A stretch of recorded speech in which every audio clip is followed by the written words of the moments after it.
I spent hundreds on gifts for my nieces and nephews, but their mom told me I was embarrassing for not spending more, so I made the decision to ruin their lives forever. They're now begging me to stop. Ever since I was little, my parents beat it into me that when I grew up I needed to provide for them. And so, my dream of making more money was always accompanied by the thought of me showering my family with gifts and love. I studied hard in school. I paid over 50% of rent as a teenager, yet I never got as much as a genuine thank you from my parents. Deep down, I think I knew something was wrong, but I craved their approval so bad I just pushed it to the back of my mind. Fast forward to now. I'm 28, and when last Thanksgiving came around, I was actually feeling really good. For the first time in a few years, I was able to purchase gifts for everyone. My parents, my sister Emma, her husband Joe, and their 3 kids. I even got extra of everything so the kids wouldn't fight over who gets what, plus some more in case anyone brought unexpected plus ones. I convinced myself that this was how everything needed to feel. But then came the bomb drop. I showed up at my parents' house with presents loaded in my car, and when I knocked, my mom answered the door. I expected some sort of hug, or even just a simple, hello, would have been nice. But instead, she hit me with, we think it's better if you don't join us this year. I swear I thought she was pranking me, and I even started to chuckle. But then Emma hollered from the living room, this isn't a gathering for cheapskates. You've become a real drag lately. I just stood there dumbfounded. My dad was hovering in the background, not saying a word. Mom looked like she wanted the floor to swallow her whole. And Emma? She looked downright pleased with herself. I just stared at her blankly, while my body went through the full range of emotion. Confusion, rage, humiliation, everything. But I just nodded slowly and said, all right, if that's how everyone feels, before turning around and going to sit in my car alone, surrounded by a pile of unwanted gifts. They called me a cheapskate? A drag? Where was this coming from? An awful gut feeling washed over me, and I had this nagging feeling that somehow Emma was behind all this, except I couldn't figure out why. So I did what I always do in these types of situations, and asked myself if I was my own brother-in-law, what I am to Emma. Would I appreciate myself? My head instantly flooded with memories of helping with their kids' extracurricular fees, chipping in for their vacation fund when money got tight, and even covering part of their down payment when they bought their house. This left me with a clear answer. Hell yeah, I would appreciate myself. It was at this moment that I allowed myself to get angry. Like, really angry. Enough to decide this wasn't ending here, and enough to march back up to their front door. They were still there, my parents whispering to each other like they were surprised I hadn't just driven away, and Emma sprawled on the sofa, scrolling through TikTok with the volume on full blast. I walked straight in. What's going on here? Why am I suddenly unwelcome? Emma smirked without even looking up from her phone. You think we haven't noticed that you've been slacking lately? Even the kids know they've barely gotten anything from you in months. Honestly, I would have rathered that she slapped me in the face rather than spew that bullcrap, and I couldn't help but raise my voice. Are you kidding me? I have hundreds of dollars worth of presents for your kids sitting in my car, right? But she interrupted. I don't want to hear it. A few years ago when they were born, you did way more. It's honestly embarrassing. I turned to my parents, expecting some kind of intervention or support. Instead, Mom gave me this awkward half smile and said, she's got a point, honey. You just leased that new truck. You found money for that. For a moment, I was speechless. The truck is financed, I replied, forcing myself to calm down. And even if I paid cash, how does that suddenly make me responsible for Emma's family? They're not even my child. You make twice what Joe does, Emma interrupted again, while lounging back like we were discussing the weather. We're family. Family helps each other. I glanced at Joe, who was sitting silently in the corner. So let me get this straight, I said. Because I've been generous in the past, I'm now obligated to keep giving forever? And if I don't, I'm a cheapskate? Emma shrugged. If that's how you want to see it, well, that was my breaking point. I took a step back and shook my head. You know what? You're right. I don't belong here. I looked at my parents. Enjoy your Thanksgiving. I walked out without waiting for a response. The drive home was tense, my knuckles white on the steering wheel. I almost wanted to believe I was the villain here. Like, there was no way I'm just suddenly not welcome at Thanksgiving anymore. All because I haven't given enough? When I got home, I sat in my driveway for a long time, just staring at the gifts that I spent hours wrapping. Because those bags of gifts made me feel sick now. The more I thought about it, the clearer everything became. It had been building for years. Thanksgiving was just the breaking point. Emma had always leaned on me financially. When she and Joe first got married, they struggled with money. Joe bounced between jobs, and Emma's part-time work barely covered basics. I stepped in to help, thinking it would be temporary. A few hundred here, 1,000 there. But temporary turned into years. But I guess in a way, it really was all my fault. I made it too easy for Emma to depend on me, and somewhere along the way, I made a monster. And tonight was my wake-up call. I knew I had a decision to make. After some careful thinking, I realized there was only one solution. No more rescuing Emma and Joe. No more endless gifts to compensate for their financial irresponsibility. I was done. If they wanted their kids to have the things I'd been providing,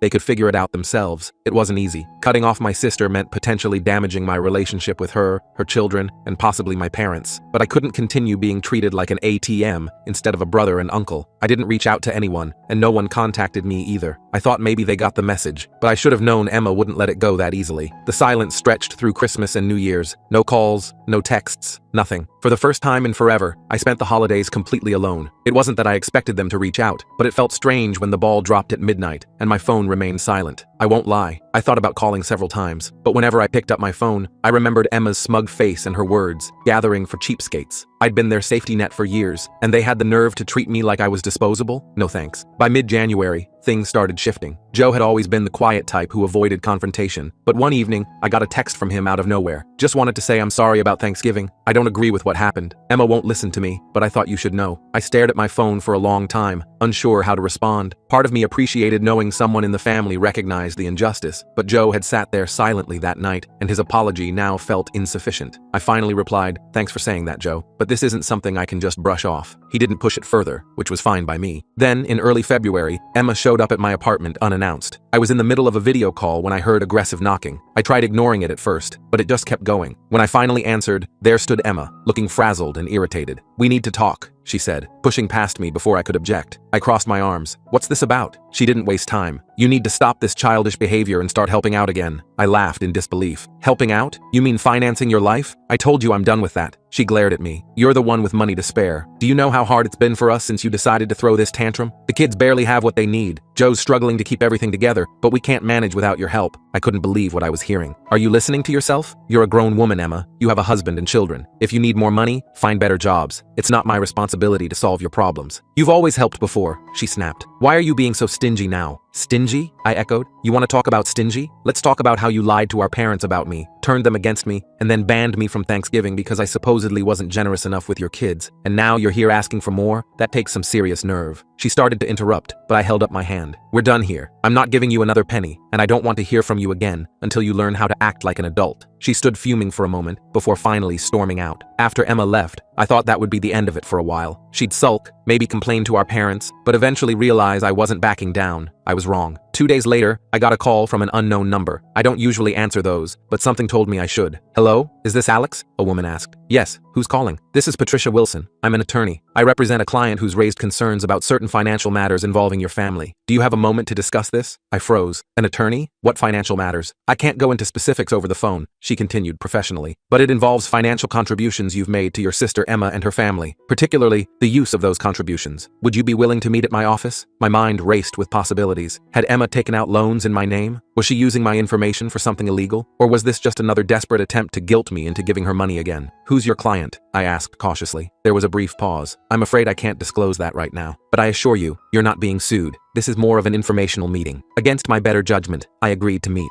Curiosity got the better of me, and I couldn't shake the feeling that there was more happening than just Emma being entitled. When I walked into Patricia Wilson's office the next day, she dropped a bombshell almost immediately. "My client is Joe," she said, sliding a folder across her desk. I blinked in surprise. "Joe? Why would he need a lawyer?" Patricia watched me carefully. "He believes Emma has been misusing the money you've given them over the years. He has evidence suggesting she's been hiding funds from both of you." My stomach dropped. "Hiding money? What do you mean?" She opened the folder, revealing bank statements, receipts, and screenshots of text messages. "Joe suspects Emma has been diverting your financial contributions into a separate account. Based on these records, she appears to be using the money for online shopping sprees and secret spa weekends, rather than family expenses." I stared at the documents in shock. "You're telling me all those times I helped with bills and the kids' needs, that money never went to them?" Patricia nodded grimly. "That seems to be the case. Joe discovered this recently, and came to me because he wasn't sure what to do. He was hesitant to involve you initially, but given recent events, he felt you deserved to know." I couldn't believe what I was hearing. Emma had been playing me all along, taking money I thought was helping her family and blowing it on herself. I felt angry, betrayed, and completely stupid for not seeing it sooner. "Does Joe have solid proof?" I asked tensely. Patricia nodded and pushed the folder closer. "See for yourself." I flipped through the documents, finding transfers from my account to their joint account that matched times I'd helped with emergencies. Then there were withdrawals to a separate account in Emma's name alone. Transactions from that account showed expensive online shopping, spa retreats, and even a weekend getaway with someone named Jen that Joe apparently knew nothing about. "Unbelievable," I muttered, shaking my head. "And Joe just found out?" "He only discovered the separate account recently," Patricia explained. "He had suspicions for some time,